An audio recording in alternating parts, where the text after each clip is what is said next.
All right, welcome to another Wae Brothers Should I Buy video for your convenience. Today we're talking about Era of Kingdoms, designed by Michael Arisman, art by Jeff Porter. Yeah. So real quick, we're going to give you a real quick overview of just kind of what the game looks Fast like. as we can. The mechanics of the game, and then we'll be right back with you here. Alrighty, so here I am with Era of Kingdoms. There are two major components to this game. You have your player board. There are 4 player boards like this. And then you also have your 3 different tiered cards. In the expansion, comes in with this trade route mat. And then some other cards you have some riches cards, which give you free resources. And then you have your town hall / castle card. Basically what you're doing in this game is you're starting out with basic cards and you're taking cards from these stacks and you're playing them on your player board. There's buildings that give you resources and points and defense. And then you also have people cards you can draw that give you different abilities, and so they go in different areas there.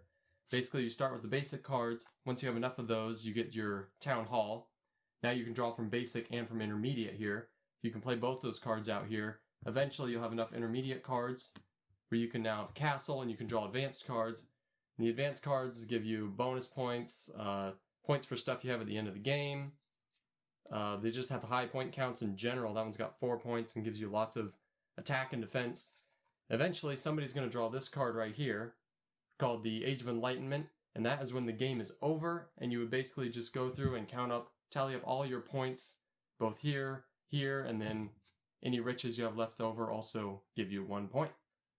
That is basically how you play this game. Yeah, all right. Let's start with pros. Nate, what is good about this game? The pros of this game are few. First of all, it looks really good. Yeah. The art is great. The quality of materials. These boards they're thick. They're solid materials, yes. And they look awesome. They look pretty. They look very good. Yeah. The game itself is fun for a while. The first 5, maybe 10 times to play this game, it is kind of fun. Yeah. It is fun. I enjoyed it.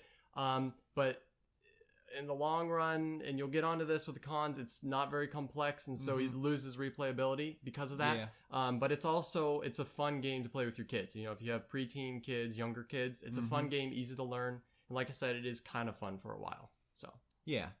That being said, the cons we feel outweigh the pros. So the one thing is it's not very complex. It kind of just repeats itself after a while. There's really only one strategy to the game.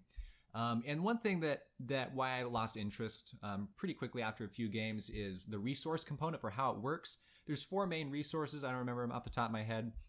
But they're not very unique. There's not much advantage to having one or the other. You just have to have all of them. That's how you win. The more you have, the better. Yeah. Catan, for example, you have 5 different resources, but they all do different things. You can prioritize one resource to have a different strategy in the game. That's what makes it interesting. But in Era of Kingdoms, it's essentially just having A, B, C, and D. They could just be different colors. Yeah. Yep. It doesn't really make a difference. So yeah. At the end of the day, should you buy Era of Kingdoms? No, go buy Scythe. No, go buy anything. Yeah.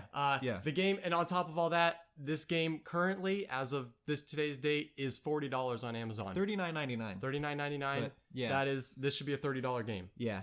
You can buy. And like I said, quality materials is good, but as far as replayability, you're not going to get your money's worth out of this game. I'm sorry to say. Yes.